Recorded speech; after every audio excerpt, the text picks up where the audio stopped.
Hey, I'm Hannah. Welcome back to the Twilight Rewrite, a series where we are rewriting the Twilight books. I think the most notable changes we've made so far, if you've missed the other videos, for which there is a playlist if you want to catch up. Bella has a knife now. She's a biter. We've admitted that Edward is annoying. Eric is Erica now. We made Eric a girl. And Jacob is Jasmine. I think that's most of it. Also, we respect Charlie. Any Charlie slander is deleted without question. We're on chapter 7 right now. And if you want to read what we've edited so far, I send out the PDFs of every chapter in my newsletter. You can sign up for it in the description, as well as finding all of my other socials and my Skillshare classes and my books and everything else about me. It's all in the description. But let's go. Chapter 7, Nightmare. I told Charlie I had a lot of homework to do and that I didn't want anything to eat. There was a baseball game on that he was excited about, though of course I had no idea what was special about it, so he wasn't aware of anything unusual in my face or tone. Huh? Did I say baseball? It was basketball. I can't read. Oh, I figured it out. Okay, so this is unrelated. She's saying there was a basketball game on he was excited about, so he wasn't aware of anything usual in my face or tone. Because she feels weird about something. Okay. We could say, didn't notice that I was feeling weird or whatever. That's pretty weak, but we can come back to it and fix that later. We've got the gist of it. Once in my room, I locked the door. I dug through my desk until I found my old headphones and I plugged them into my little CD player. I picked up a CD that Phil had given to me for Christmas. It was one of his favorite bands, but they used a little too much bass and shrieking for my tastes. I almost want to modernize this, just because every time I read that, like, it's not far enough back that it's like, oh, okay, this is just a period piece. It's like, oh, this is kind of embarrassing. She's listening to a CD. I don't really want to read. I find it hard to relate to you, Bella, but oh well, we'll leave it. It was one of his favorite bands, but they used a little too much bass and shrieking for my tastes. I popped it into place and lay down on my bed. I put on my headphones, hit play, and turned up the volume until it hurt my ears. I closed my eyes, but the light still intruded, so I added a pillow over the top half of my face. I concentrated very carefully on the music, trying to understand the lyrics to unravel the complicated drum patterns. By the third time I'd listened through the CD, okay, by the third listen. Like, we can take all of this out by the third listen. I knew all the words to the choruses, at least. I was surprised to find that I really did like the band after all. Once I got past the blaring noise, I'd have to thank Phil again. And it worked. The shattering beats made it impossible for me to think, which was the whole purpose of the exercise. Okay, well, that's what "and it worked" means. So I'll even add the M dash back, but over here. And it worked. The shattering beats made it impossible for me to think. I listened to the CD again and again until I was singing along with all the songs until finally I fell asleep. I eventually fell asleep singing along. Opened my eyes to a familiar place. Aware in some corner of my consciousness that I was dreaming, I recognized the green light of the forest. I could hear the waves crashing against the rocks somewhere nearby, and I knew that if I found the ocean, I'd be able to see the sun. I was trying to follow the sound, but then Jacob Black was there. Jasmine, tugging on my hand, pulling me back toward the blackest part of the forest. Jasmine? What's wrong? I asked. Her face was frightened as she yanked with all her strength against my resistance. I didn't want to go into the dark. Run, Bella, you have to run, she whispered, terrified. This way, Bella. I recognized Mike's voice calling out of the gloomy heart of the trees, but I couldn't see him. Why? I asked, still pulling against Jasmine's grasp, desperate now to find the sun. But Jasmine let go of my hand and yelped, suddenly shaking, falling to the dim forest floor. She twitched on the ground as I watched in horror. Jasmine, I screamed, but she was gone. In her place was a large red-brown wolf with black eyes. The wolf faced away from me, pointing toward the shore, the hair on the back of her shoulders bristling, low growls growing from between her exposed fangs. So she just dreams about Jacob being a werewolf? How did I not know that? Well, that's straightforward, isn't it? Bella, run! Mike cried out again from behind me, but I didn't turn. I was watching a light coming toward me from the beach. And then Edward stepped out from the forest trees, his skin faintly glowing, his eyes black and dangerous. He held up one hand and beckoned me to come to him. The wolf growled at my feet. I took a step forward toward Edward. He smiled then, and his teeth were sharp, pointed. Trust me, he purred. Trust me. I took another step. The wolf launched herself across the space between me and the vampire, fangs aiming for the jugular. No, I screamed, wrenching upright out of my bed. My sudden movement caused the headphones to pull the CD player off the bedside table, and it clattered to the wooden floor. My light was still on, and I was sitting fully dressed on the bed with my shoes on. Why'd you lay in bed with your shoes on? That's gross. I'm taking that out. I glanced, disoriented, at the clock on my dresser. It was 5:30 in the morning. I groaned, fell back, and rolled over onto my face, kicking off my boots. I was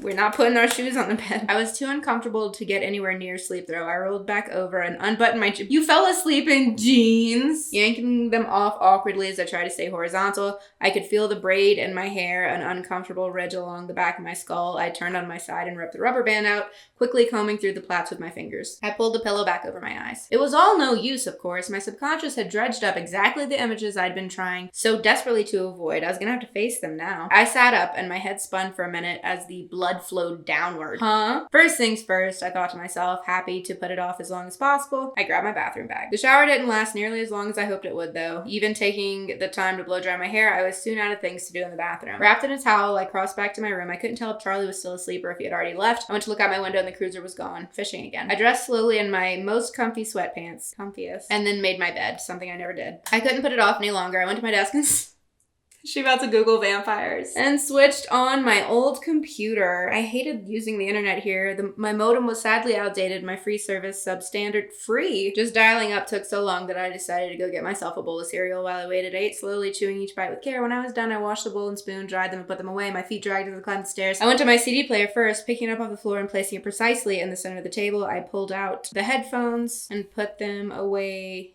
in the desk drawer. Then I turned the same CD on, turning it down to the point where it's background noise, turning it down for background noise. With another sigh, I turned to my computer. Naturally, the screen was covered in pop-up ads.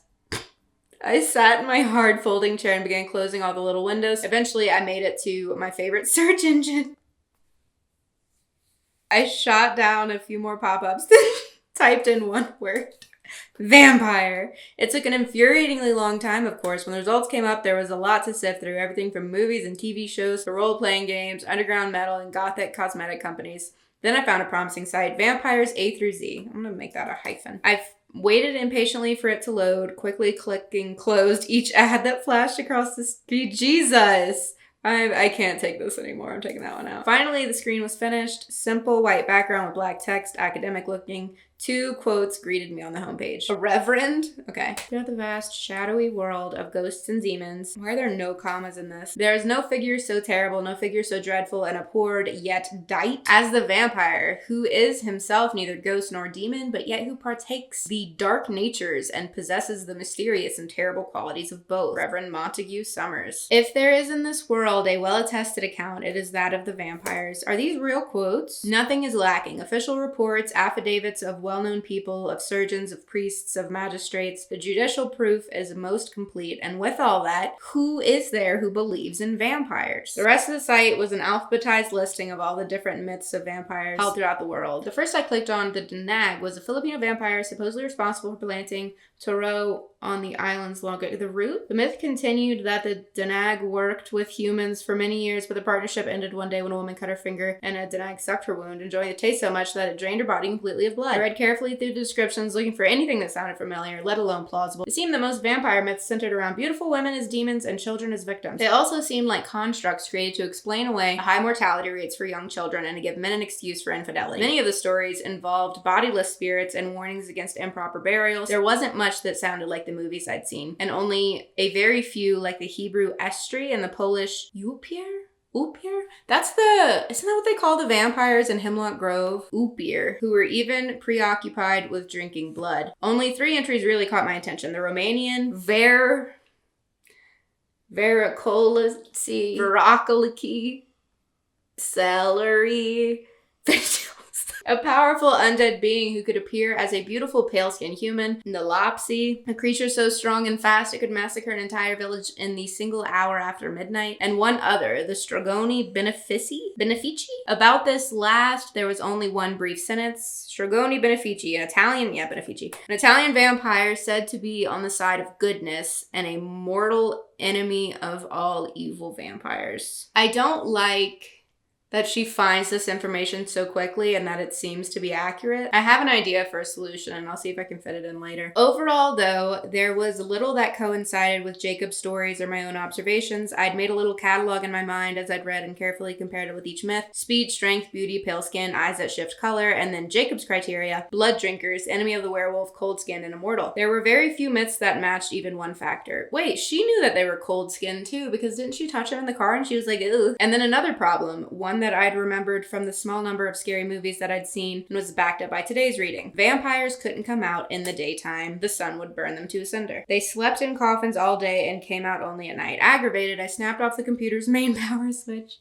not waiting to shut things down properly. Through my irritation, I felt overwhelming embarrassment. It was all so stupid. I was sitting in my room researching vampires. What was wrong with me? I decided that most of the blame belonged on the doorstep of the town of Forks, and the entire sodden Olympic Peninsula for that matter. I had to get out of the house, but there was nowhere I wanted to go that didn't involve a 3-day drive. I pulled on my boots anyway, unclear where I was headed, and went downstairs. I shrugged into my raincoat without checking the weather and stomped out of the door. It was overcast.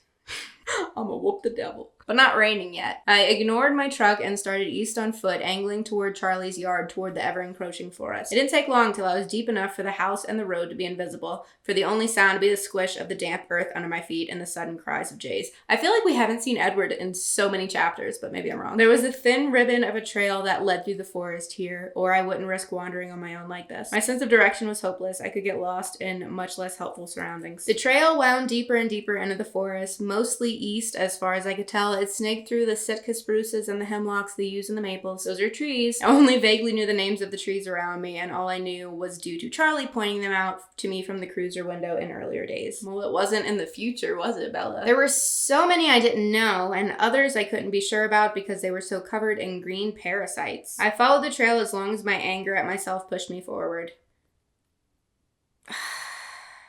As that started to ebb, I slowed. I'm gonna take that out, because I just think she's so intense for no reason. A few drops of moisture trickled down from the canopy above me, but I couldn't be certain if it was beginning to rain or if it was simply pools left over from yesterday, held high in the leaves above me, slowly dripping their way back to earth. A recently fallen tree, I knew it was recent because it wasn't entirely carpeted in moss, rested against the trunk of one of her sisters, creating a sheltered little bench just a few safe feet off the trail. I stepped over the ferns. Is she gonna get lost? I stepped over the ferns and sat carefully, making sure my jacket was between the damp seat and my clothes wherever they touched, and leaned my hooded head back against the living tree. This was the wrong place to have come. I should have known, but where else was there to go? The forest was deep green and far too much like the scene in last night's dream to allow for peace of mind. Now that there was no longer the sound of my soggy footsteps, the silence was piercing. The birds were quiet too, the drops increasing in frequency, so it must be raining above. The birds were quiet too, and the drops increased in frequency, so it must be raining. The fern stood higher than my head now that I was seated, and I knew someone could walk by on the path 3 feet away and not see me. Here in the trees, it was much easier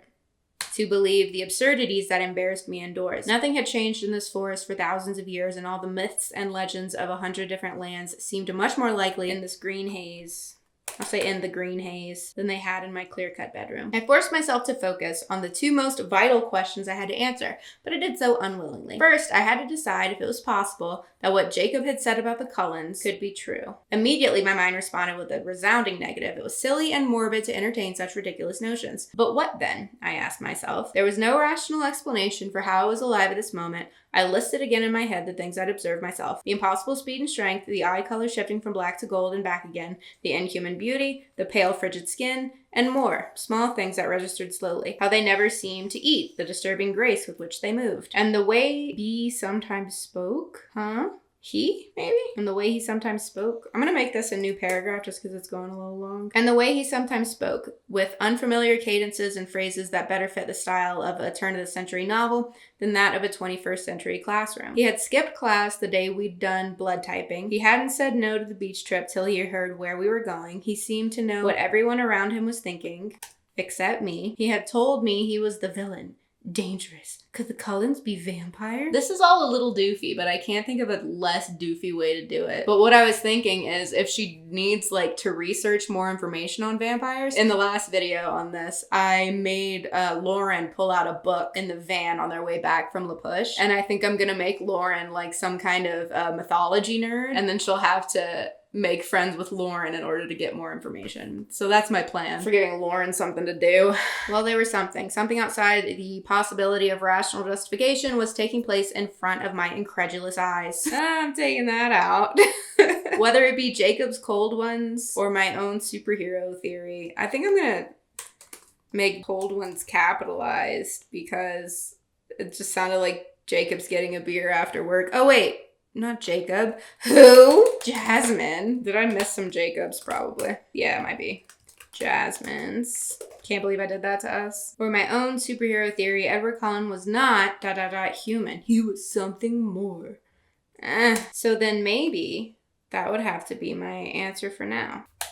I'll just take that out. And then the most important question of all. What was I going to do if it was true? If Edward was a vampire, I could hardly make myself think the words. You've been thinking it all chapter, but okay. Then what should I do? Involving someone else was definitely out. I couldn't even believe myself. Anyone I told would have me committed. Only two options seemed practical. The first was to take his advice, to be smart, to avoid him as much as possible, to cancel our plans, to go back to ignoring him as far as I was able, to pretend there was an impenetrably thick glass between us in the one class where we were forced together. Why don't we just say between us in biology? To tell him to leave me alone and mean it this time. I was gripped in a sudden agony of despair as I considered that alternative. My mind rejected the pain, quickly skipping on to the next option. I'm gonna take that out because I hate it.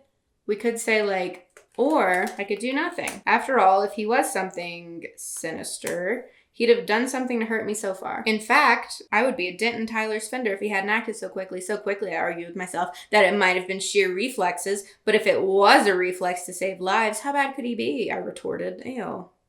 Take that out. My head spun in answerless circles. I'm also going to take that out. The dark Edward in my dream last night was a reflection only of my fear of the word Jasmine had spoken and not Edward himself. Even so, when I'd screamed out in terror at the werewolf's lunge, it wasn't fear for the wolf that brought the cry of no to my lips. It was fear that he would be harmed. Even if he called to me with sharp-edged fangs, I feared for him. Okay, she...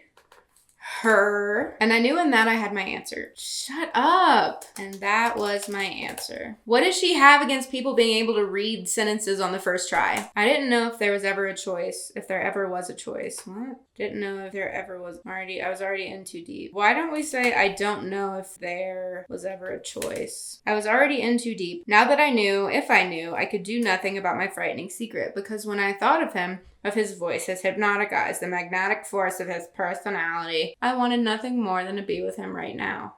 Would y'all be mad if I just deleted all of that? I could do nothing about my frightening secret, not here, alone in the darkening forest, not while the rain made it dim as twilight under the canopy and pattered like footsteps across the matted earthen floor. I shivered and rose quickly from my place of concealment, worried that somehow the path would have disappeared in the rain. But it was there, safe and clear, winding its way out of the dripping green maze. I followed it hastily, my hood pulled closer on my face, becoming surprised as I nearly ran through the trees at how far I had come. This is pretty good foreshadowing, because I do think, if I'm remembering correctly in the movies, she gets like lost in the forest at some point, so I'm glad that we do get that introduction to it and the possibility before it actually happens. Before I could get too panicky, though, I began to glimpse some open spaces through the wet branches, and then I could hear cars passing on the street. I was free. Charlie's lawn stretched out in front of me, the house beckoning me, promising warmth and dry socks. It was just noon when I got back inside. I went upstairs and dressed for the day, jeans and a t-shirt since I was staying indoors. It didn't take too much effort to concentrate on my task for the day. A paper on Macbeth that was due Wednesday. I settled into outlining a rough draft, contentedly more serene than I'd ever felt since Thursday afternoon, if I was being honest. What happened Thursday afternoon? That had always been my way, though. Making decisions was the painful part for me, the part I agonized over. But once the decision was made, I simply followed through, usually with relief that the choice was made. Sometimes the relief was tainted by despair, like my decision to come to Forks, but it was still better than wrestling with the alternatives. And this decision was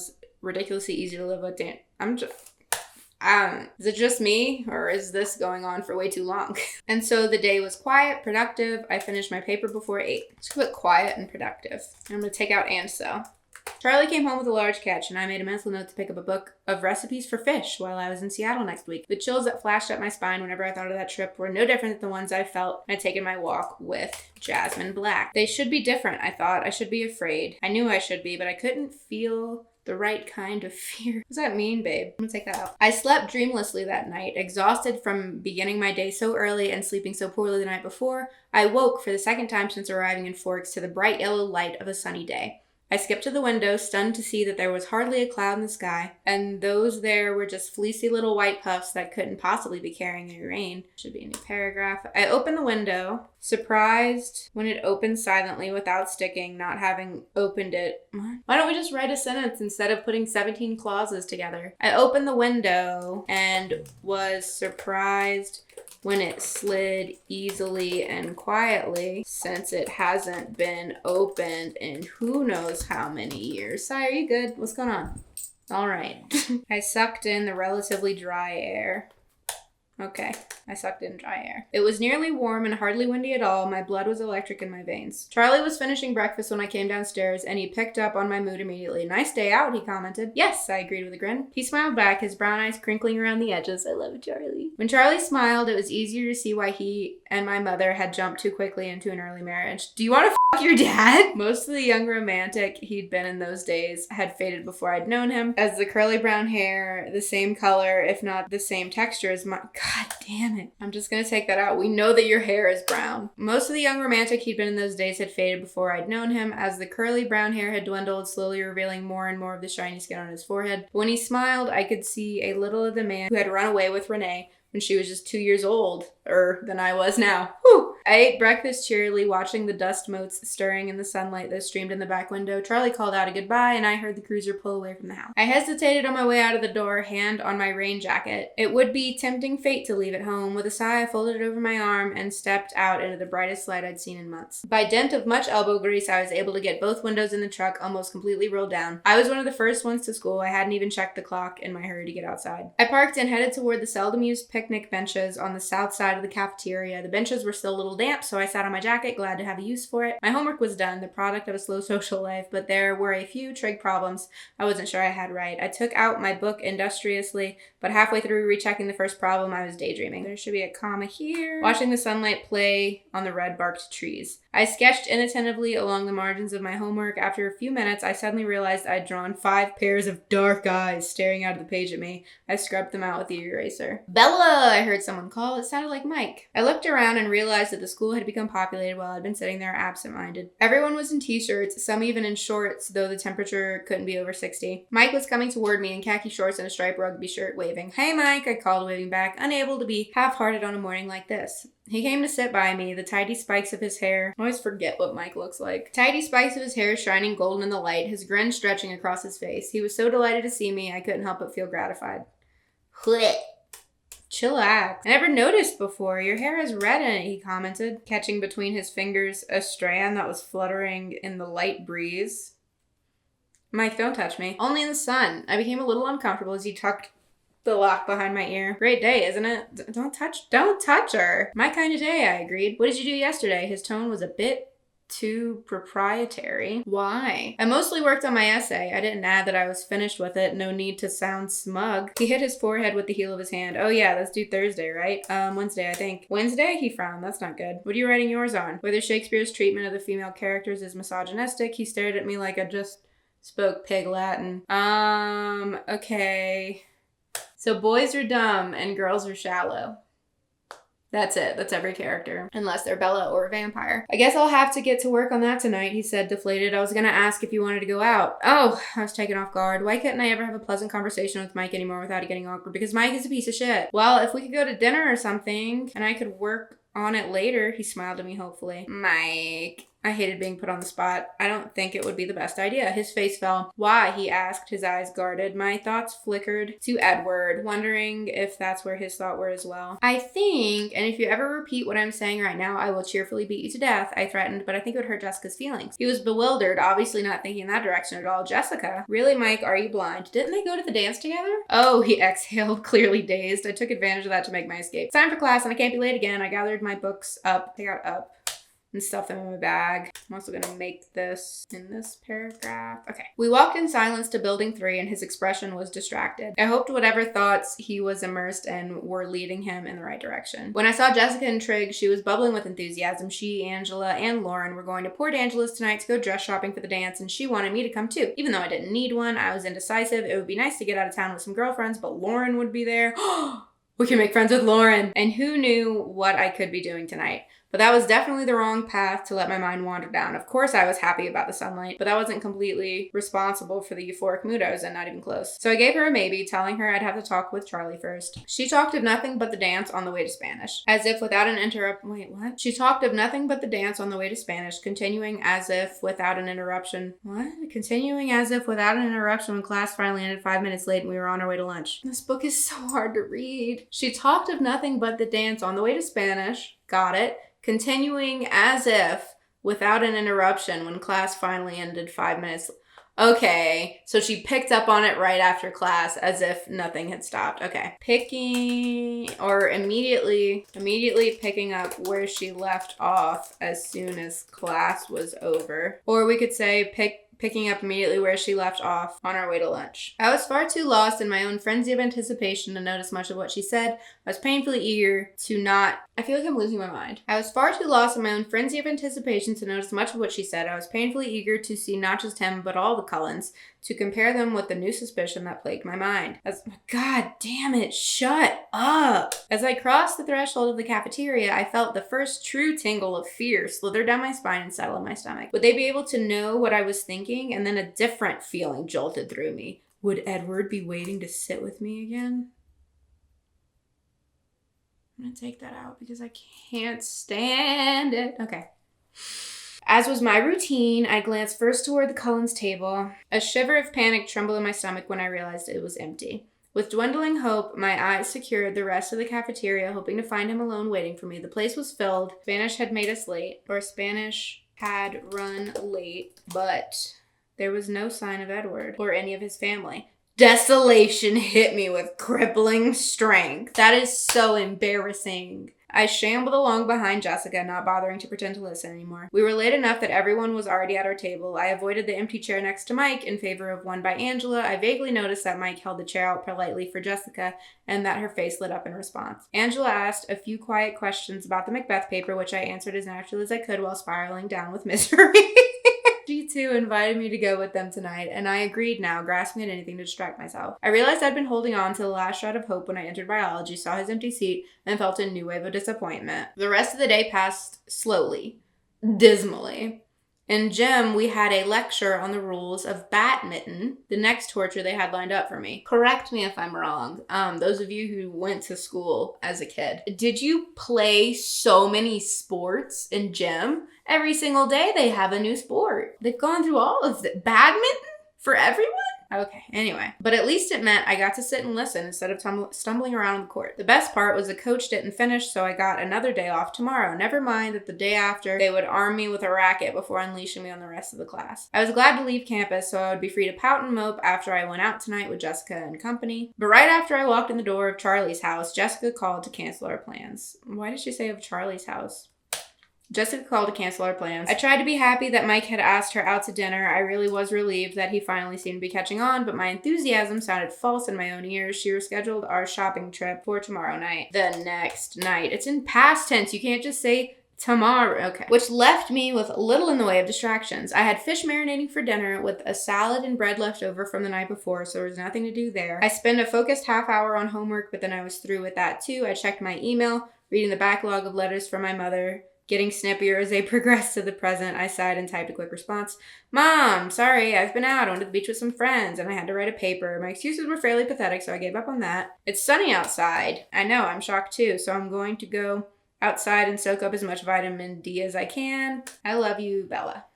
Why's there a period? I decided to kill an hour with non-school related reading. I had a small collection of books that came with me to Forks, the shabbiest volume being a compilation of the works of Jane Austen. Selected that one and headed to the backyard, grabbing a ragged old quilt from the linen cupboard at the top of the stairs on my way down. I wish that she had a hobby. Outside, in Charlie's small square yard, I folded the quilt in half and laid it out of the reach of the tree's shadows. On the thick lawn that would always be slightly wet no matter how long the sun shone, I lay on my stomach, crossing my ankles in the air, flipping through the different novels in the book, trying to decide which would occupy my mind the most thoroughly. My favorites were Pride and Prejudice and Sense and Sensibility. God, you basic ass bitch. I read the first most recently, so I started into Sense and Sensibility, only to remember after I began 3 that the hero of the story happened to be named Edward. I'm gonna take 3 out. I don't know where that came from. Angrily, I turned to Mansfield Park. There we go. There's an Edmund in Mansfield Park. Is she gonna be mad about that? I turned to Mansfield Park, but the hero of that piece was named Edmund, and that was just too close. Jesus. Weren't there any other names available in the late 18th century? I'm checking that out. I snapped the book shut, annoyed, and rolled over onto my back. I pushed my sleeves up as high as they would go and closed my eyes. I don't understand the way she uses commas.